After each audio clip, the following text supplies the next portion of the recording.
Shalom sesamaku yang dikasihi Tuhan. Hari ini kita akan membaca dan mendengarkan seri Alkitab Kronologi. Selamat mendengarkan. Tuhan berfirman kepada Harun, "Engkau ini dan anak-anakmu, beserta seluruh sukumu, haruslah menanggung akibat setiap kesalahan terhadap tempat kudus. Sedang hanya engkau beserta anak-anakmu lah yang harus menanggung akibat setiap kesalahan yang dilakukan dalam jabatanmu sebagai imam. Suruhlah juga saudara-saudaramu, suku Lewi, suku bapa leluhurmu, mendekat bersama-sama dengan engkau, supaya mereka menggabungkan diri kepadamu dan melayani engkau. Apabila engkau ini beserta anak-anakmu ada di depan kemah hukum, mereka harus melakukan kewajiban mereka kepadamu, dan kewajiban mereka mengenai kemah seluruhnya. Hanya kepada perkakas tempat kudus dan kepada mezbah janganlah mereka mendekat, nanti mereka mati, baik mereka maupun kamu.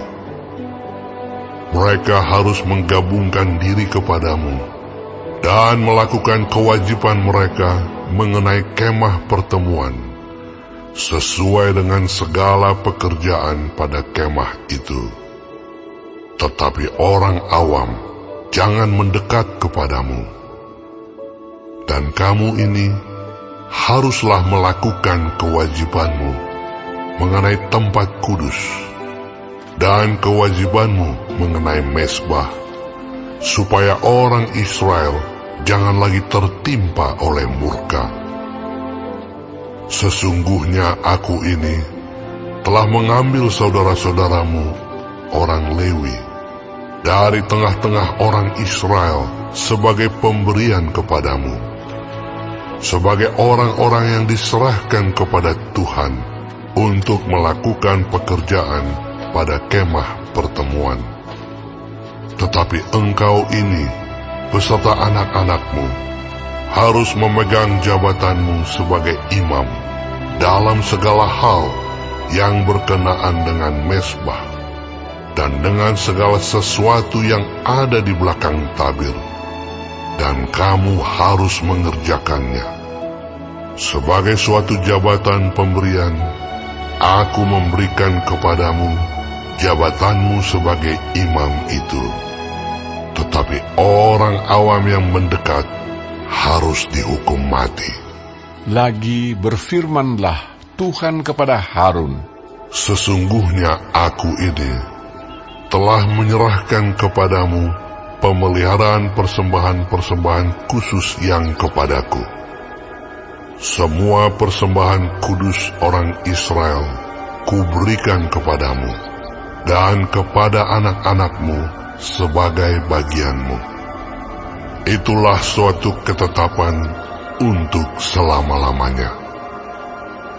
Inilah bagianmu dari segala persembahan-persembahan yang maha kudus itu, yaitu dari bagian yang tidak harus dibakar. Segala persembahan mereka yang berupa korban sajian, korban penghapus dosa, dan korban penebus salah, yang dibayar mereka kepadaku, itulah bagian maha kudus yang menjadi bagianmu dan bagian anak-anakmu. Sebagai bagian maha kudus, haruslah kamu memakannya. Semua orang laki-laki boleh memakannya. Haruslah itu bagian kudus bagimu.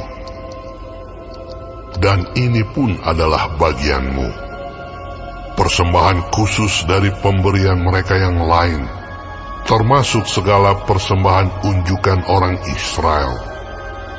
Semuanya itu kuberikan kepadamu dan kepada anak-anakmu laki-laki dan perempuan bersama-sama dengan engkau. Itulah suatu ketetapan untuk selama-lamanya. Setiap orang yang tahir dari seisi rumahmu boleh memakannya. Segala yang terbaik dari minyak, dan segala yang terbaik dari anggur dan dari gandum, yakni yang sebagai hasil pertamanya dipersembahkan mereka kepada Tuhan, aku berikan kepadamu. Hulu hasil dari segala yang tumbuh di tanahnya, yang dipersembahkan mereka kepada Tuhan, adalah juga bagianmu. Setiap orang yang tahir dari seisi rumahmu boleh memakannya. Semua yang dikhususkan bagi Tuhan di antara orang Israel menjadi bagianmu. Semua yang terdahulu lahir dari kandungan segala yang hidup, yang dipersembahkan mereka kepada Tuhan, baik dari manusia maupun dari binatang, adalah bagianmu. Hanya haruslah kamu menebus anak sulung manusia, juga anak sulung binatang yang najis haruslah kamu tebus. Mengenai uang tebusannya, dari sejak berumur 1 bulan, haruslah kau tebus menurut nilainya, yakni 5 sikal perak, ditimbang menurut sikal kudus. Sikal ini 20 kera beratnya. Tetapi anak sulung lembu, domba, atau kambing, janganlah kau tebus. Semuanya itu kudus. Darahnya haruslah kau siramkan pada mezbah, dan lemaknya kau bakar sebagai korban api-apian, menjadi bau yang menyenangkan bagi Tuhan. Tetapi dagingnya adalah bagianmu, sama seperti dada persembahan dan paha kanan. Segala persembahan khusus, yakni persembahan kudus yang dipersembahkan orang Israel kepada Tuhan, aku berikan kepadamu dan kepada anak-anakmu laki-laki dan perempuan bersama-sama dengan engkau. Itulah suatu ketetapan untuk selama-lamanya. Itulah suatu perjanjian garam untuk selama-lamanya di hadapan Tuhan bagimu serta bagi keturunanmu. Tuhan berfirman kepada Harun, di negeri mereka engkau tidak akan mendapat milik pusaka, dan tidak akan beroleh bagian di tengah-tengah mereka. Akulah bagianmu dan milik pusakamu di tengah-tengah orang Israel. Mengenai Bani Lewi, sesungguhnya aku berikan kepada mereka segala persembahan persepuluhan di antara orang Israel sebagai milik pusakanya, untuk membalas pekerjaan yang dilakukan mereka, pekerjaan pada kemah pertemuan. Maka janganlah lagi orang Israel mendekat kepada kemah pertemuan, sehingga mereka mendatangkan dosa kepada dirinya lalu mati. Tetapi orang Lewi, merekalah yang harus melakukan pekerjaan pada kemah pertemuan, dan mereka harus menanggung akibat kesalahan mereka. Itulah suatu ketetapan untuk selama-lamanya bagimu turun-temurun. Mereka tidak akan mendapat milik pusaka di tengah-tengah orang Israel, sebab persembahan persepuluhan yang dipersembahkan orang Israel kepada Tuhan sebagai persembahan khusus, kuberikan kepada orang Lewi sebagai milik pusakanya. Itulah sebabnya aku telah berfirman tentang mereka. Mereka tidak akan mendapat milik pusaka di tengah-tengah orang Israel. Tuhan berfirman kepada Musa, lagi haruslah engkau berbicara kepada orang Lewi dan berkata kepada mereka, apabila kamu menerima dari pihak orang Israel persembahan persepuluhan yang kuberikan kepadamu dari pihak mereka sebagai milik pusakamu, maka haruslah kamu mempersembahkan sebagian daripadanya sebagai persembahan khusus kepada Tuhan, yakni persembahan persepuluhanmu dari persembahan persepuluhan itu. Dan persembahan itu akan diperhitungkan sebagai persembahan khususmu, sama seperti gandum dari tempat pengirikan, dan sama seperti hasil dari tempat pemerasan anggur. Secara demikian, kamu pun harus mempersembahkan sebagai persembahan khusus kepada Tuhan, sebagian dari segala persembahan persepuluhan yang kamu terima dari pihak orang Israel. Dan yang dipersembahkan daripadanya sebagai persembahan khusus kepada Tuhan, haruslah kamu serahkan kepada Imam Harun. Dari segala yang diserahkan kepadamu, yakni dari segala yang terbaik di antaranya, haruslah kamu mempersembahkan seluruh persembahan khusus kepada Tuhan, sebagai bagian kudus daripadanya. Lagi haruslah engkau berkata kepada mereka, apabila kamu mengkhususkan yang terbaik daripadanya, maka bagi orang Lewi, haruslah hal itu dihitungkan sebagai hasil tempat pengirikan dan hasil tempat pemerasan anggur. Kamu boleh memakannya di setiap tempat, kamu dan seisi rumahmu, sebab upahmu lah itu untuk membalas pekerjaanmu di kemah pertemuan. Dan dalam hal itu, kamu tidak akan mendatangkan dosa kepada dirimu, asal kamu mengkhususkan yang terbaik daripadanya. Demikianlah kamu tidak akan melanggar kekudusan persembahan-persembahan kudus orang Israel, dan kamu tidak akan mati.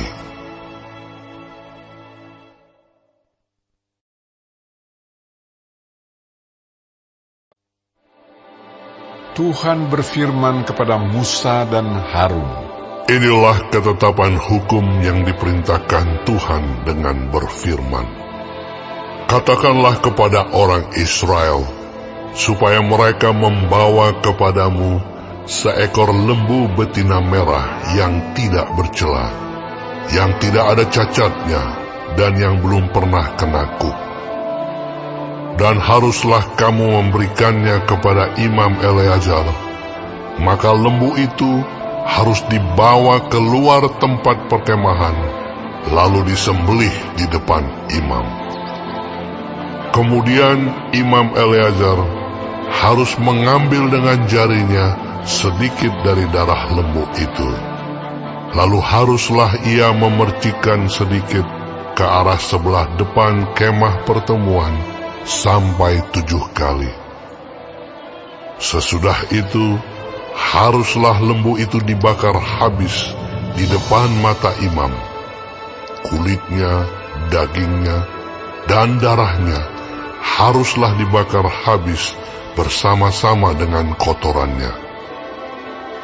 Dan imam haruslah mengambil kayu aras, hisop, dan kain kirmizi, dan melemparkannya ke tengah-tengah api yang membakar habis lembu itu. Kemudian haruslah imam mencuci pakaiannya dan membasuh tubuhnya dengan air. Sesudah itu masuk ke tempat perkemahan, dan imam itu najis sampai matahari terbenam. Orang yang membakar habis lembu itu haruslah mencuci pakaiannya dengan air dan membasuh tubuhnya dengan air, dan ia najis sampai matahari terbenam. Maka seorang yang tahir haruslah mengumpulkan abu lembu itu dan menaruhnya pada suatu tempat yang tahir di luar tempat perkemahan, supaya semuanya itu tinggal tersimpan bagi umat Israel untuk membuat air pentahiran. Itulah penghapus dosa. Dan orang yang mengumpulkan abu lembu itu haruslah mencuci pakaiannya, dan ia najis sampai matahari terbenam. Itulah suatu ketetapan untuk selama-lamanya bagi orang Israel dan bagi orang asing yang tinggal di tengah-tengahmu. Orang yang kena kepada mayat, ia najis 7 hari lamanya. Ia harus menghapus dosa dari dirinya dengan air itu pada hari yang ketiga, dan pada hari yang ketujuh ia tahir. Tetapi jika pada hari yang ketiga ia tidak menghapus dosa dari dirinya, maka tidaklah ia tahir pada hari yang ketujuh. Setiap orang yang kena kepada mayat, yaitu tubuh manusia yang telah mati, dan tidak menghapus dosa dari dirinya, ia menajiskan kemah suci Tuhan, dan orang itu haruslah dilenyapkan dari Israel, karena air pentahiran tidak disiramkan kepadanya, maka ia najis. Kenajisannya masih melekat padanya. Inilah hukumnya apabila seseorang mati dalam satu kemah. Setiap orang yang masuk ke dalam kemah itu dan segala yang di dalam kemah itu najis 7 hari lamanya. Setiap bejana yang terbuka, yang tidak ada kain penutup terikat di atasnya, adalah najis. Juga setiap orang yang di padang, yang kena kepada seorang yang mati terbunuh oleh pedang, atau kepada mayat, atau kepada tulang-tulang seorang manusia, atau kepada kubur, orang itu najis 7 hari lamanya. Bagi orang yang najis, haruslah diambil sedikit abu dari korban penghapus dosa yang dibakar habis. Lalu di dalam bejana abu itu dibubuhi air mengalir. Kemudian seorang yang tahir haruslah mengambil hisop, mencelupkannya ke dalam air itu, dan memercikkannya ke atas kemah, dan ke atas segala bejana, dan ke atas orang-orang yang ada di sana, dan ke atas orang yang telah kena kepada tulang-tulang, atau kepada orang yang mati terbunuh, atau kepada mayat, atau kepada kubur itu. Orang yang tahir itu haruslah memercik kepada orang yang najis itu pada hari yang ketiga dan pada hari yang ketujuh. Dan pada hari yang ketujuh itu haruslah ia menghapus dosa orang itu. Dan orang yang najis itu haruslah mencuci pakaiannya dan membasuh badannya dengan air, lalu ia tahir pada waktu matahari terbenam. Tetapi orang yang telah najis dan tidak menghapus dosa dari dirinya, orang itu harus dilenyapkan dari tengah-tengah jemaah itu, karena ia telah menajiskan tempat kudus Tuhan. Air pentahiran tidak ada disiramkan kepadanya, jadi ia tetap najis. Itulah yang harus menjadi ketetapan bagi mereka untuk selama-lamanya. Orang yang menyiramkan air penyuci itu, ia harus mencuci pakaiannya. Dan orang yang kena kepada air penyuci itu, ia menjadi najis sampai matahari terbenam. Segala yang diraba orang yang najis itu menjadi najis, dan orang yang kena kepadanya menjadi najis juga sampai matahari terbenam.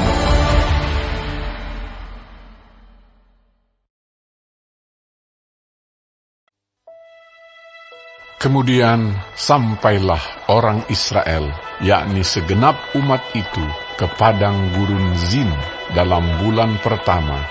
Lalu tinggallah bangsa itu di Kadesh. Matilah Miriam di situ dan dikuburkan di situ. Pada suatu kali, ketika tidak ada air bagi umat itu, berkumpullah mereka mengurumuni Musa dan Harun, dan bertengkarlah bangsa itu dengan Musa, katanya, sekiranya kami mati binasa pada waktu saudara-saudara kami mati binasa di hadapan Tuhan. Mengapa kamu membawa jemaat Tuhan ke padang gurun ini, supaya kami dan ternak kami mati di situ? Mengapa kamu memimpin kami keluar dari Mesir untuk membawa kami ke tempat celaka ini, yang bukan tempat penabur, tanpa pohon ara, anggur dan delima, bahkan air minum pun tidak ada? Maka pergilah Musa dan Harun dari umat itu ke pintu kemah pertemuan, lalu sujud. Kemudian tampaklah kemuliaan Tuhan kepada mereka. Tuhan berfirman kepada Musa, Ambillah tongkatmu itu, dan engkau dan Harun kakakmu harus menyuruh umat itu berkumpul. Katakanlah di depan mata mereka kepada bukit batu itu, supaya diberi airnya. Demikianlah engkau mengeluarkan air dari bukit batu itu bagi mereka, dan memberi minum umat itu serta ternaknya. Lalu Musa mengambil tongkat itu dari hadapan Tuhan, seperti yang diperintahkannya kepadanya. Ketika Musa dan Harun telah mengumpulkan jemaah itu di depan bukit batu itu, berkatalah ia kepada mereka, Dengarlah kepadaku, hai orang-orang durhaka. Apakah kami harus mengeluarkan air bagimu dari bukit batu ini?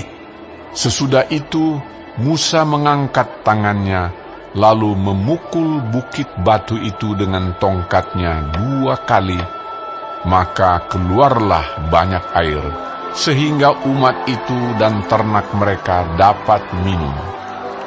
Tetapi Tuhan berfirman kepada Musa dan Harun, Karena kamu tidak percaya kepadaku, dan tidak menghormati kekudusanku di depan mata orang Israel, itulah sebabnya kamu tidak akan membawa jemaah ini masuk ke negeri yang akan kuberikan kepada mereka. itulah mata air Meriba, tempat orang Israel bertengkar dengan Tuhan, dan ia menunjukkan kekudusannya di antara mereka. Kemudian Musa mengirim utusan dari Kadesh kepada Raja Edom dengan pesan, Beginilah perkataan saudaramu Israel. Engkau tahu segala kesusahan yang telah menimpa kami, bahwa nenek moyang kami pergi ke Mesir, dan kami lama diam di Mesir, dan kami dan nenek moyang kami diperlakukan dengan jahat oleh orang Mesir, bahwa kami berteriak kepada Tuhan, dan ia mendengarkan suara kami, mengutus seorang malaikat dan menuntun kami keluar dari Mesir. Sekarang ini kami ada di Kades, sebuah kota di tepi perbatasanmu. Izinkanlah kiranya kami melalui negerimu. Kami tidak akan berjalan melalui ladang-ladang dan kebun-kebun anggurmu, dan kami tidak akan minum air sumurmu. Jalan besar saja akan kami jalani, dengan tidak menyimpang ke kanan atau ke kiri, sampai kami melalui batas daerahmu. Tetapi orang Edom berkata kepada mereka, Tidak boleh kamu melalui daerah kami. Nanti kami keluar menjumpai kamu dengan pedang. lalu berkatalah orang Israel kepadanya, Kami akan berjalan melalui jalan raya, dan jika kami dan ternak kami minum airmu, maka kami akan membayar uangnya, asal kami diizinkan lalu dengan berjalan kaki. Hanya itu saja. Tetapi jawab mereka, Tidak boleh kamu lalu. maka keluarlah orang Edom menghadapi mereka dengan banyak rakyatnya dan dengan tentara yang kuat. Ketika orang Edom tidak mau mengizinkan orang Israel lalu dari daerahnya, maka orang Israel menyimpang meninggalkannya. Setelah mereka berangkat dari Kades, sampailah segenap umat Israel ke Gunung Hor. Lalu berkatalah Tuhan kepada Musa dan Harun dekat Gunung Hor di perbatasan tanah Edom. Harun akan dikumpulkan kepada kaum leluhurnya, sebab ia tidak akan masuk ke negeri yang kuberikan kepada orang Israel, karena kamu berdua telah mendurhaka kepada titahku dekat mata air Meribah. Panggillah Harun dan Eleazar anaknya, dan bawalah mereka naik ke Gunung Hor. Tanggalkanlah pakaian Harun, dan kenakanlah itu kepada Eleazar anaknya. Kemudian Harun akan dikumpulkan kepada kaum leluhurnya, dan mati di sana. Lalu Musa melakukan seperti yang diperintahkan Tuhan. Mereka naik ke Gunung Hor, sedang segenap umat itu memandangnya. Musa menanggalkan pakaian Harun dan mengenakannya kepada Eleazar, anaknya. Lalu matilah Harun di puncak gunung itu. Kemudian Musa dengan Eleazar turun dari gunung itu. Ketika segenap umat itu melihat bahwa Harun telah mati, maka seluruh orang Israel menangisi Harun 30 hari lamanya.